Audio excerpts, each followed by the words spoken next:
Hey guys, so damn excited today. I am going to meet probably the most amazing adventure riders that I've ever heard of. Two people, Iranian woman and an Indian man, have somehow met. A casual meeting that has turned into a 1.5 year adventure across the whole world. Now they're traveling 7 continents, 45 countries, 100,000 kilometers, and the really exciting news is that they're currently in Australia heading to Sydney, where I live. And thanks to one of my very loyal subscribers, Anil, thank you so much for getting me in touch with these guys, because I'm definitely very excited to meet them. I'll be meeting them tonight, hopefully, and I'm just waiting for them to tell me where they're going to be and what time, and obviously I'll rush down there like an excited little schoolgirl to meet these guys. Now I really want to meet these guys because I'm so fascinated by their story. Now they are true adventure riders. They've prepared for this ride, they've exercised, they've done martial arts training, they've done all sorts of training to prepare for something that is very challenging and that a lot of people would not be able to do. Let's face it, even some of our so-called popular, amazing adventure riders in India, they ride 2,000 kilometers and they think they are kingpins. They are nothing compared to these two. These guys are so underrated that I've just lost all faith in humanity. Instead of watching absolute human endurance, they pushed the motorcycles themselves and everything to the limits. Let's just have a look at a little bit of the background of these people. You've got Dr. Maral, an Iranian woman, and Pankaj, an Indian man from Mumbai. And they've started the journey from Mumbai and now they're currently in Australia. So I'm just going through their Instagram page right now, and all of this stuff that you're about to see is from their Instagram page, so make sure you visit that by clicking the link in the description box below. And let's check this out, a bit of gym preparation.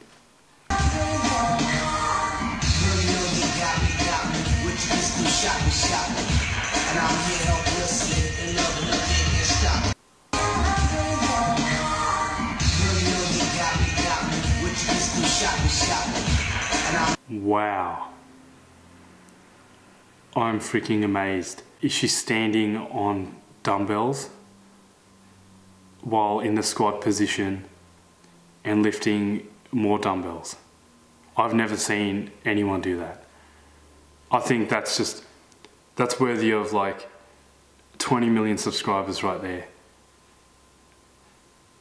I would pay to see this. This is ridiculous. There's a bit of background about the guys, truly amazing people. So, I mean, let's go and meet them, and we can learn more about their story in person. So let's go right now.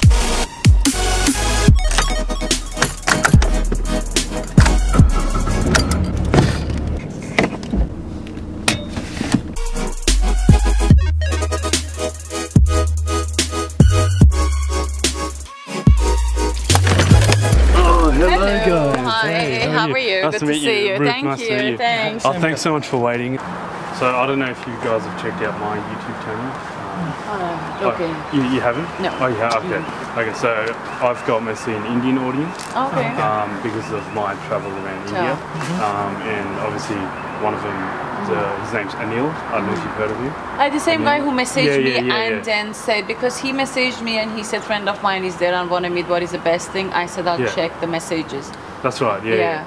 So he just wanted us to meet, mostly an Indian audience. So most of my questions will be obviously about the world trip, but some specifics about India as well. So sorry, firstly, how do you pronounce your names?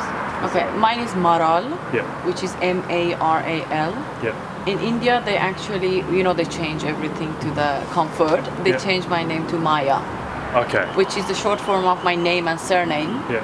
But is Maral Yazarlu. Yeah. In India, they know me as Maya as well. Okay. Yeah. And yours? My name is Pankaj, P-A-N-K-A-J. And in this trip, people change my name to PK. Because it's easy. Like the movie. Yeah. Yeah, so everybody is calling me PK and it's easy for them. And now he responds to PK and not Pankaj. Oh, okay, I'll just call you PK. And Pankaj Trivedi. So, Maya, is that fine? It's alright, And yeah. PK. PK, okay, good. Okay, and you're from Iran? I am. And you're from India? Yes. So now that's the question that a lot of people wonder, like, how did you meet? You know, the thing is, like, I live in India for the last 15 years, Yeah. and I actually got to biking like around 6 years back, and my first bike that I owned was Harley. Then I was riding around, and I think it was around last year, same timing. Last year, yeah. Yeah, that was, Since October or something. yeah, I think it was like around last year, which India Bike Week were calling some riders to do the photo shoot for the galleries. I was the lady they call, I was one of the rider, and he was one of the rider, and we met over there just really short. I was part of another group which they were planning a world ride. I was planning a world ride with them, but that was me and another 4 guys. But when we went to Leh Ladakh together, I found out that's not the way I want to travel. Then when I come back, I just announced that I don't want to be with that group, because the mentality of the world ride and you want to do such an adventure is, I just don't want to have planning. And I'm coming from a corporate background. Everything planned, everything organized. I'm doing this ride because I don't want to do that. That's the reason I come back and said, no, I want a pure adventure. And I remember that I met him, and highlight of him that he got introduced to me was he is the first Indian who has done UK to India, crossing Pakistan. For me, he was crazy enough, and for me, he did solo, and he, whatever that you say, because I don't, now after being on the road, I don't have any measurement as good biker, bad biker. For me, biker is a biker. If he can make it from UK to India, he is a biker. And then that's the reason I contacted him and said, do you plan to meet anybody, I mean, ride anybody, with anybody around the globe? He said, who that person gonna be? I said, me, because he's a solo rider. And for me also, being with someone for 1.5 years is not easy. We met over a coffee, we said yes to it. And we are very different people, like extreme different. Like, even you see, as soon as that you came, I'm the only one who talk. Yeah. Okay, gotcha. Like, yeah. my blood group is O positive, he's O negative. Okay. If I miss the little indicator in front, he misses in the back. If my stand right up, for him is really down. Like, everything about us is opposite, completely. Well, I guess that's what you kind of need to Yes. like complement each other. Absolutely. Even for job like profile. Yeah. And another thing is, like, that was really important for us, for both of us. We start a ride with someone which we have no emotional attach, because we take it as a project and a dream ride that we want to do. I'm not saying it's good or bad, but we both decided to have something, like, because I didn't know him. I didn't want to start my ride with my boyfriend. He didn't want to start with ride with a girlfriend. We both were absolutely clear. We want to ride. We want to be best friend, because in that case, expectation is not there. Yeah. Like in the morning when I wake up, when I pack my bag, I don't expect he pick up my luggage. Is me, is my bike, is my ride. That's something actually I think is one of the most important things we could survive. Like, we have no expectation, and he doesn't treat me as a girl, I don't treat him as a guy. For us, it's just we are buddies. You know, I prefer solo riding. Yeah, any day. Because it's up to me what I want to do. Yeah, correct. If I want to stop, if I want to go later, Yeah. if I want to go sooner, it's better. When you've got a big group, you got to look at what other people want. Yeah. And some people want to start 2 hours late. Exactly. And that just ruins the whole trip. And you know, it's about everybody has their own mindset. Good, it doesn't mean good or bad, it's different. Yeah. But one thing I have to tell you, like, for the trip that we are in around the globe, I always was saying I really love to have it solo, but I have to say having someone with you is some kind of support that you have. You're riding at night at 11, 12 o'clock at night, you know somebody is there. Yeah. You stop somewhere, you want to find out, you know somebody is there. That feeling of somebody actually is helpful. What inspired you guys exactly to start this journey? I think we had a different dreams. Like, mine was separate because we did not meet and plan a ride. I planned my own ride, he planned his own ride. We met only because of the ride. For me, the reason I've been whole life I studied. I came to India 15 years back. I've done my MBA, PhD in marketing. Then I got to work. I was working for one of the best company of India. They actually are a sponsor, Pankaj Reality. This guy, I've worked for them for 11 years. Then 4 years back, launched my brand in Paris, Rome, India, Dubai. Career-wise, fantastic. Career-wise, I was earning great money, perfect lifestyle. Everything was awesome for me. And my question was, is that what I want in life? Because this is something I think everybody go through. Like, I studied to the end. Before I start this ride, I've been in 67 countries already, backpacking. Then I was earning enough money, I was single, I had nothing else. And my question was, is that what I want? Wake up at 5 o'clock in the morning, work till 2 o'clock in the morning, sleep for 3 hours, and just run for something which I never know what is that. Then I decided, I'm 35, and I don't think so I'm gonna live more than 60, 70. And I'm exactly middle of my life, and I wanna stop everything as it is, just put my job on hold, put my brand on hold, and start my ride to discover myself. Because as a kid, we talk to ourselves, we play with our toys, and then we start losing that when we grow older. But we forget, when we grow older, we need that more. For me, I just pick my toys. I'm still playing with my toys, which is my bike. I have whole day under the helmet with myself. We are not even connected through a Scala. We don't talk to each other. I see my eyes enjoying seeing the scenery. I'm enjoying my ride. I think what I want to do, how I want to be, what makes me a happier person. And that's the way it's working for me, and it's working perfect. And I love when they said problem is not a problem, it's your attitude towards the problem. We are actually trying to overcome that, because we have breakdowns, we have places we don't reach, we have cold, rainy, hot, everything, but we don't call it problem, we know how to take it. Oh, excellent.